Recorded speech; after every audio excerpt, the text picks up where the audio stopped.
అన్నీ ఈడబడ మంచిది.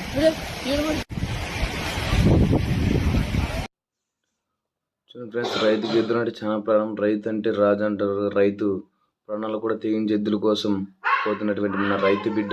జై జవాన్ జై కిసాన్. ప్రతి ఒక్క రైతు మన ఛానల్ సబ్స్క్రైబ్ చేసుకోండి ఫ్రెండ్స్. ఇలాంటి అప్డేట్లు ఎన్నో వేస్తుంటాం. రైతు ఎద్దులు కన్న తల్లితో సమానం. ఏ పని చేయనా రైతుకి ఎద్దులు కావాలి.